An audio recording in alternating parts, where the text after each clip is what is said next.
Assalamualaikum warahmatullahi wabarakatuh. Halo semuanya, masih bersama saya Idri Firmansyah di channel Ruang Hampa.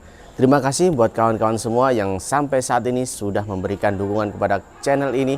Dan jangan lupa untuk like, comment, subscribe, dan share video ini agar kami lebih bersemangat lagi untuk menyajikan konten-konten yang lebih menarik lagi. Selain menyuguhkan keindahan pemandangan yang istimewa, gunung juga bisa menjadi momok yang mengerikan bagi para pendaki yang tidak ada persiapan. Gunung juga bisa menjadi momok yang mengerikan bagi para pendaki yang tidak ada persiapan, menganggap sepele pendakian, minimnya pengetahuan tentang pendakian, bahkan sering melanggar pantangan-pantangan yang ada. Tak jarang para pendaki banyak yang tersesat, hilang, dan bahkan sampai merenggut nyawa. Berikut ini 5 kisah tragis pendakian gunung yang sempat menggemparkan di Indonesia. Awalnya pada Minggu tanggal 6 bulan Juni 2021, Eva bersama 10 orang rekannya melakukan pendakian ke Gunung Abo dan mendirikan tenda di dekat sungai yang berada di gunung itu. Setelah tenda berdiri, Eva pamit ke rekannya untuk pergi buang air kecil di balik batu di sungai tersebut. Namun dia tak kunjung kembali. Temannya ini menyusul mencari dia. Sampai di suatu batu, Eva sudah tidak ada. Yang ada cuma sandal jepitnya. Pada Minggu tanggal 6 bulan Juni itu, rekan-rekannya Eva tetap berusaha mencari Eva yang hanya meninggalkan sandal jepit tersebut. Namun pencarian itu tidak membuahkan hasil, sehingga mereka melaporkan kepada tim SAR. Basarnas Makassar menerima laporan Eva hilang di Gunung Abo sejak hari Minggu. Tim SAR lalu bergerak ke Gunung Abo untuk mencari Eva. Ada sekitar 150 orang yang ikut dalam tim SAR tersebut. Di Gunung Abo, tim SAR melakukan pemetaan di dekat sungai tempat Eva terakhir kali hilang.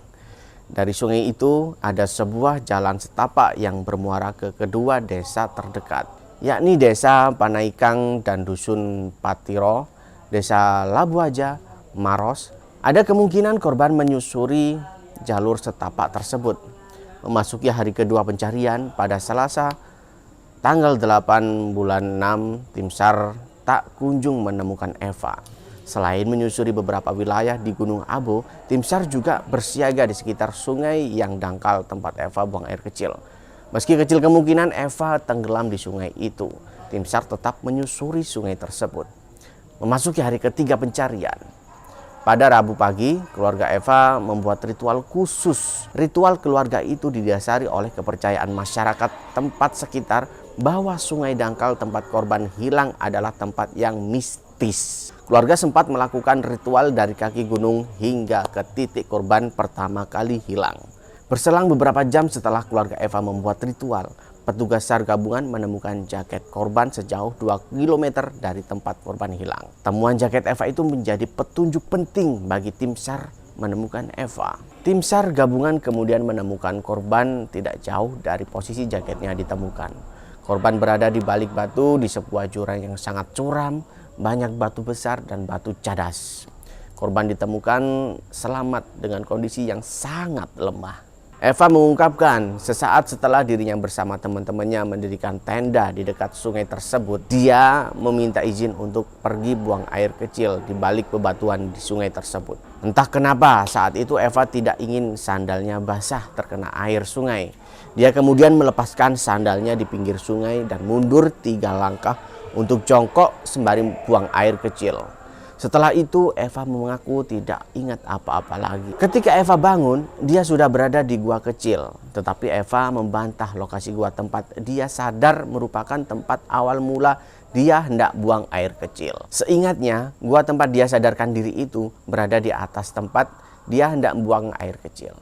Eva yang masih dalam kondisi yang lemas juga mengungkapkan saat sadar berada di dalam gua, dia masih duduk-duduk dan tidur di dalam gua tersebut dan bertanya-tanya mengapa tiba-tiba berada di dalam gua ini. Keesokan malamnya dia merasa terbangun dan berpindah lagi ke gua yang lainnya. Hanya saja Eva tidak ingat lagi gua tersebut.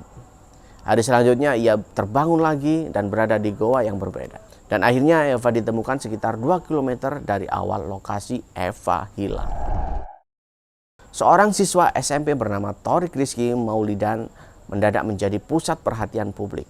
Ia bersama 3 temannya yang bernama Pungki Pranata, Rizky, dan Syafril sengaja mendaki untuk berburu sunset. Kemudian dikabarkan menghilang di Gunung Piramid, Bondowoso, Jawa Timur. Mereka berjanji hari Jumat naik bareng, akhirnya mereka setuju naik di hari Minggu tanggal 23 Mei 2019. Akhirnya mereka setuju untuk naik pada hari Minggu 23 Mei 2019.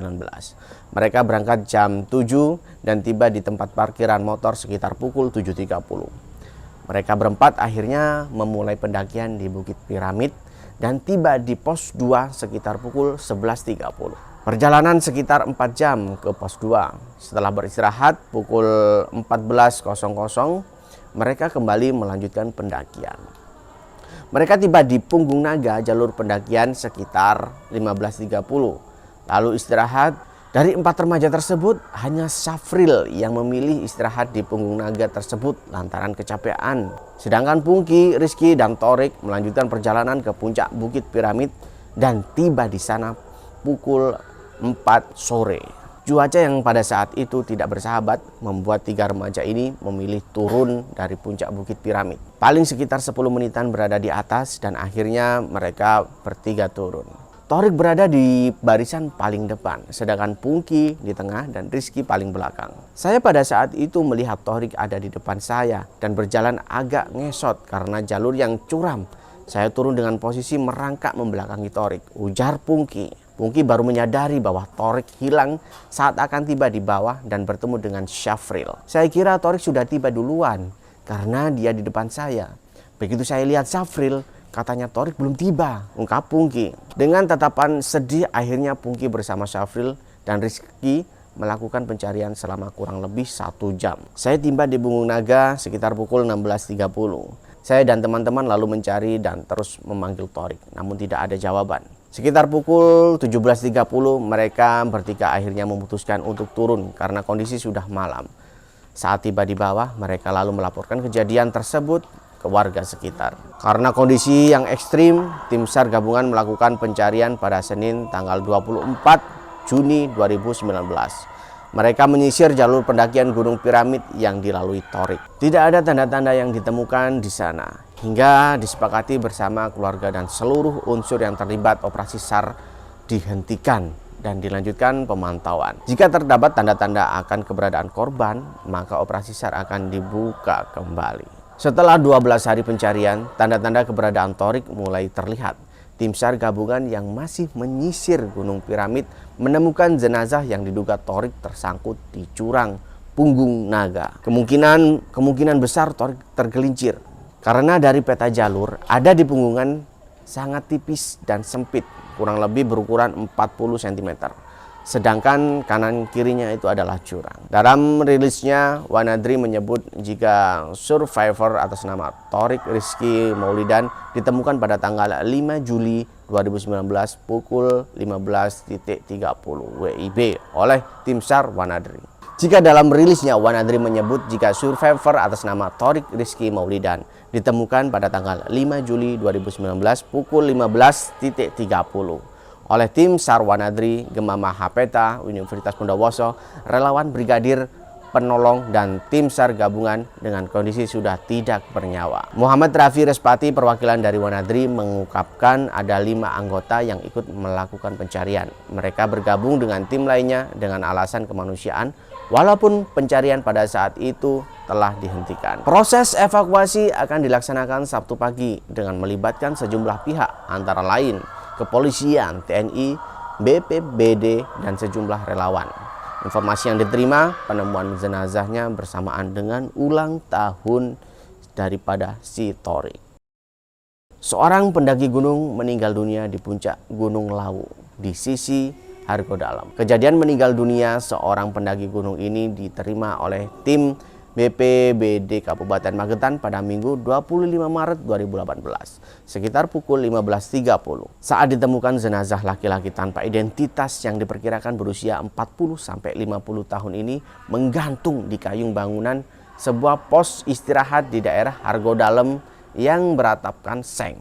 Diduga korban gantung diri karena tak ada bekas luka maupun kekerasan fisik yang dialaminya. Pendaki ini ilegal karena tidak tercatat di pos Cemoro Sewu maupun pos Cemoro Kandang. Namun pendaki membawa peralatan safety lengkap Tidak ada tanda kekerasan pada tubuhnya dan tidak ada identitas. Masih disebut Mr. X. Tim akhirnya berhasil mengevakuasi jenazah ke posko terakhir pendakian Gunung Lawu sekitar pukul 11.30 WIB. Jasad laki-laki tanpa identitas tersebut akhirnya dievakuasi ke RSUD Saidiman Magetan pukul 12.30 guna proses identifikasi dan otopsi penyebab kematian lebih lanjut. Terungkapnya identitas pendaki Mr. X itu setelah ciri-cirinya seperti tato dan pakaian di foto disebar. Kemudian ada warga yang mengaku kalau jenazah itu adalah salah satu anggota keluarganya. Kata Ariska Amir bagian visum RSUD tersebut. Jenazah laki-laki berusia 53 tahun itu diketahui bernama Jimun. Lahir 3 September 1965. Warga Dusun Gondang Kaon, Desa Japung, Kecamatan Panekan, Kabupaten Magetan. Karminto, adik kandung Jimun yang ditemui saat penjemput jenazah kakaknya tersebut, menyebutkan yang meninggal di Puncak Lawu itu adalah kakaknya saat membaca mass media. Setelah kakaknya 3 hari tidak pulang. Ike Suseta Adelia, 26 tahun, ditemukan tewas mengambang di pemandian Aikala, pemandian air panas, pada pukul 10 WITA. Pada Minggu tanggal 8 bulan Mei 2016 pukul 5 WITA. Saat itu diketahui Ike dan 4 rekan pendaki wanita lainnya sedang berendam di pemandian Aikala, Danau Segar Anak. Namun tiba-tiba Ike dan 4 rekannya merasa ada sesuatu yang menarik mereka ke dalam air. Keempat rekannya berhasil keluar dari air panas, namun Ike menghilang. Rekan-rekannya sudah mencoba mencari namun tak berhasil menemukan Ike. Akhirnya rombongan turun ke pos Sembalun untuk melaporkan kejadian tersebut. Jasad Ike baru ditemukan keesokan paginya terapung di Aikala. Kronologi tenggelamnya Ike cukup aneh mengingat sumber air panas di Aikala hanya berupa aliran sungai kecil dan tidak dalam. Tidak ada arus deras bahkan kecuali yang bagian bawahnya yang lebih menyerupai air terjun. Selain itu, kecil kemungkinan manusia dewasa bisa tenggelam. Selasa tanggal 10 bulan Mei pukul 22.18 WITA, jenazah Ike Adelia telah berhasil dievakuasi ke pos Senaru dan telah diserahkan oleh pihak Basarnas Kantor SAR Mataram kepada pihak kepolisian di Puskesmas Anyar Lombok Utara. Dan selanjutnya akan dibawa ke RS Bayangkara Polda NTB untuk dilakukan autopsi. Sebelum bertolak ke Palembang, Ike Adelia sempat memberikan pesan terakhir kepada orang tuanya di bandara. "Pi, izinkan Ike pergi." Kata terakhir Ike Adelia ini dikatakan hingga 3 kali kepada ayahnya saat mengantarkan Ike Adelia menaiki pesawat tujuan Lombok. Pihak keluarga tidak menyangka jika kata-kata yang diucapkan berulang kali oleh Ike tersebut adalah pertanda bahwasanya Ike Adelia akan pergi untuk selamanya. 51 tahun yang lalu, atau tepatnya pada 16 Desember 1969, seorang mahasiswa dan aktivis Indonesia di era pemerintahan Soekarno dan Soeharto, Suhoki, meninggal dunia di kawasan puncak Gunung Semeru. Suhoki meninggal di gunung tertinggi Pulau Jawa tersebut karena menghirup gas beracun beberapa jam sebelum genap berusia 27 tahun. Suhoki meninggal dunia di kawasan puncak Gunung Semeru, Jawa Timur. Suhoki meninggal di gunung tertinggi Pulau Jawa karena menghirup gas beracun beberapa jam sebelum genap berusia 27 tahun. Dikutip dari kompas.com, Suhoki berangkat menuju Gunung Semeru pada tanggal 12 Desember 1969. Bersama temannya Aristides Katopo, Herman Onisimus Lantang, Abdurrahman, Anto Wijana, Rudi Badil, dan 2 anak didik Herman Idan dan Fantari Lubis, serta Freddy Lodewijk Kasut. Hogi berangkat dari stasiun Gambir pukul 7 pagi ke stasiun Gubeng, Surabaya. Pendakian kali ini istimewa bagi Hogi, lantaran pada 17 Desember ia akan merayakan ulang tahun ke-27. Tim berbekal buku terbitan Belanda tahun 1930 tentang panduan naik Semeru. Mereka menggunakan jalur yang tidak umum.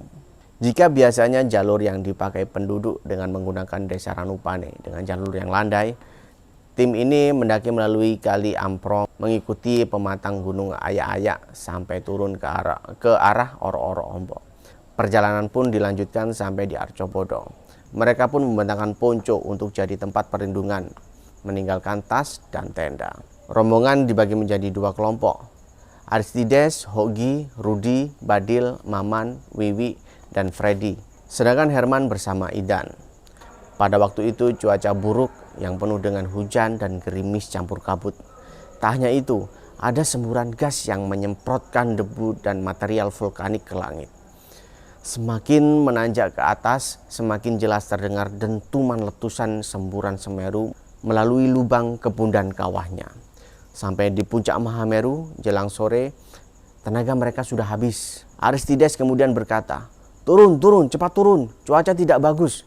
Kami tunggu di cemara bawah." Seusai berdoa sejenak dan menyaksikan letupan kawah Jonggring Seloko di puncak Mahameru, serta semburan uap hitam yang menghembus membentuk tiang awan, mereka bergas turun. Rudi mengaku berjalan bersama Maman dan mereka menutup hidung dengan telapak tangan yang kosong, berusaha mencegah sengatan bau belerang. Mereka menuju ke arah Recopodo yang ditandai dengan ponco serta lentera besar yang dinyalakan.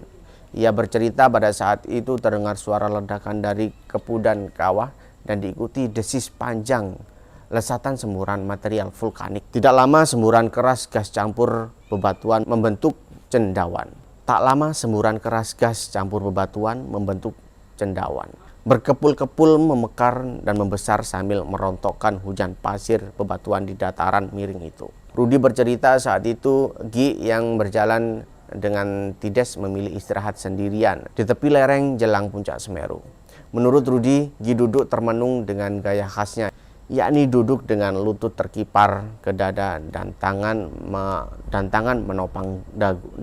menopang dagu. Kepada Rudi, Gi menitipkan batu dari Semeru untuk dibawa pulang. "Nih, gue titipkan ya, ambil dan bawa pulang batu Semeru ini, batu dari tanah tertinggi di Pulau Jawa. Simpan," kata Gi kepada Rudi. Rudi kemudian memilih melanjutkan perjalanan ke Recopodo. Beberapa menit kemudian, Wiwi juga bertemu dengan Gi di lokasi yang sama. Pada Wiwi, Gi menitipkan sejumput daun cemara yang dipetiknya di kemah darurat. Tak lama kemudian, ia mendengar suara longsoran pasir yang ternyata itu adalah Maman rekannya. Bersama Tides, Rudi membantu Maman dan menunggu rombongan yang lain. Sore mulai remang-remang. Tiba-tiba Freddy Lasut, anggota termuda, datang dan berteriak jika Idan dan Hogi kecelakaan. Tides yang paling senior meminta Freddy untuk kembali ke atas dengan membawa senter. Entah beberapa menit, Freddy berdua dengan Herman meluncur dari atas. Herman pun mengatakan Hogi dan Idan meninggal. Mereka berdua sempat kejang sebelum menghembuskan napas terakhirnya. Malam itu mereka berenam menginap di tenda darurat. Herman dan Freddy kembali ke lokasi Suogi dan Idan untuk memastikan kondisi kedua rekannya. Suogi dan Idan meninggal dunia sejak Selasa sore. Menurut Herman yang ada di lokasi, saat itu Suogi yang terasa kejang pertama. Herman berusaha membantu namun tak berhasil. Idan pun mengalami hal yang sama. Ia kejang mirip Suogi sebelum meninggal dunia. Di pendakian pagi itu, Herman dan Freddy meletakkan jenazah Suogi dan Idan berdampingan. Menurutnya, jenazah kedua sahabatnya itu seperti orang yang tertidur pulas. Kedua tangannya kami silang ke dada seperti orang yang lagi berdoa. Muka Hogi dan Idan kami tutupi sapu tangan dan kain yang ujungnya ditindih dengan batu, sekedar supaya jangan terkena langsung sorot matahari atau tumpahan debu pasir maupun air hujan dan embun, kata Herman. Akhirnya tubuh Hogi tetap di puncak Semeru di hari ulang tahun yang ke-27. Jasad Hogi berdampingan dengan Idam Lubis di tanah tertinggi di Pulau Jawa hampir selama seminggu. Senin 22 Desember 1969, rombongan menjemput jenazah Suogi dan Idan di puncak Semeru. Saat ditemukan, jenazah keduanya masih bagus dan tak ada bekas gangguan apapun. Dengan balutan kain tebal, jenazah mereka berdua dievakuasi ke bawah secara bergantian karena harus melewati medan yang berat. Herman ikut dalam rombongan tersebut. Pada Selasa tanggal 23 Desember 1969 dini hari, rombongan tiba di Ranupane dan Selasa paginya jenazah keduanya sampai di Gubuk Kelaka dan dibawa ke Jakarta untuk disemayamkan. Nah, itu dia 5 kisah tragis pendakian gunung yang sempat menggemparkan di Indonesia versi Ruang Hampa. Bagaimanakah menurut kalian? Apakah ada yang belum masuk di list kami atau memang ada kisah tragis pendakian yang lebih tragis di Indonesia? Tulis saja di kolom komentar. Saya Idul Firmansyah, pamit undur diri. Sampai bertemu lagi di episode Ruang Hampa selanjutnya. Wassalamualaikum warahmatullahi wabarakatuh.